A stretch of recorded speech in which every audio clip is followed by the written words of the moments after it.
So, YouTube just announced some pretty big changes to how monetization on their platform is going to work going forwards. They're basically doubling the watch time requirements in order to get your channel monetized. Everyone is already talking about this, but the lesser known and, in my opinion, much bigger change is that to the monetization requirements for YouTube Shorts. Now, I know a lot of you guys probably don't care a whole lot about an inhuman mobile format and short-form content in general, but hear me out.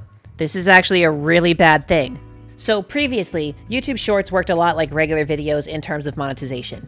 It paid peanuts due to how few ads could actually be played per view, but Shorts are pushed hard by the YouTube algorithm and tend to get quite a bit more views than the regular content to compensate. Personally, I am not a fan of the aspect ratio restrictions, watch page, and general feed from YouTube Shorts. As a matter of fact, I have a browser plugin that disables Shorts entirely and hides the feed altogether. But I understand that Shorts can be a great way to post videos or stream highlights that act as an advertisement for a larger video, opposed to YouTube purposefully gimping a video's performance, only to then suggest that you buy ad space to promote your new video. Completely defeating the purpose of trying to monetize it in the first place for anyone but platform giants due to how ludicrously expensive that is. Which, these platform giants tend to be corporations themselves that can afford that anyway. So I started getting into Shorts recently myself, and they went a lot better than I expected. No one seemed to mind them as an addition to my regular content, and there were a few fun things I could do to play around with the aspect ratio.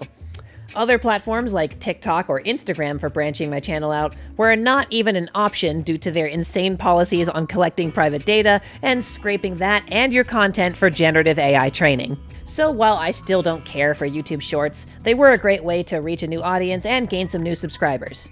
Some of you who found me through my Shorts are probably watching this video right now, as a matter of fact. So, what did they do? Let me just read a snippet of the new policy I had to agree to. Shorts earnings and minimum performance. To earn each month from the YouTube Shorts creator pool, creators will now need to maintain 10 million qualified Shorts views over the last 90 days. If you miss this threshold, you will not be removed from YPP, and this will not impact other YPP earnings, including long-form video, so that this is separate from your regular video uploads. This is specifically just for Shorts.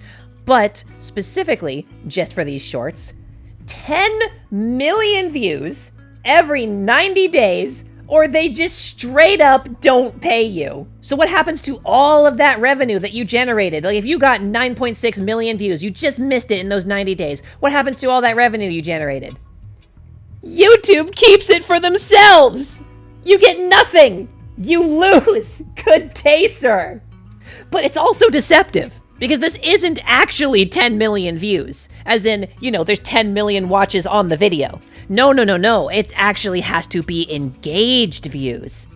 What the heck are engaged views? Well, engaged views are viewers who actually watch a certain percentage of the video before their rotted brains stop producing those few seconds of dopamine and they swipe away. So what's the percentage of watching a video for it to count?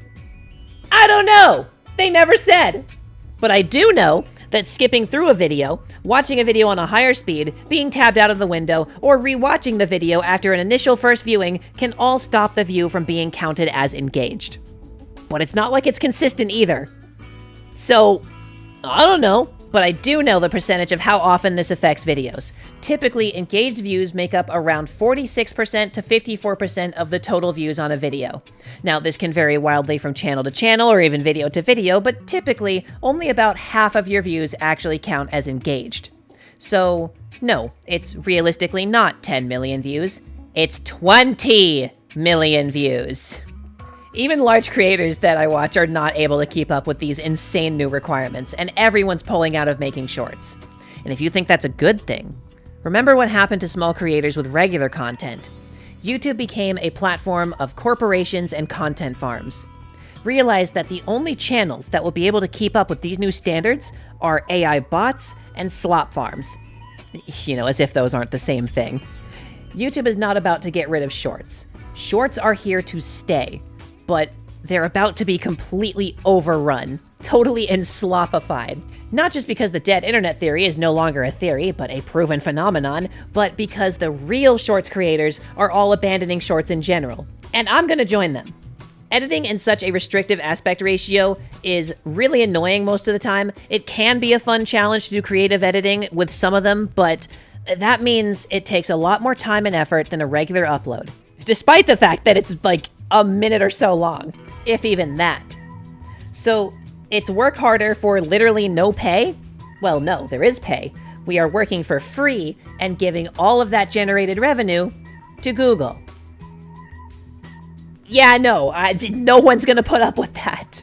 No one real, anyway. So yeah, that's the current short situation.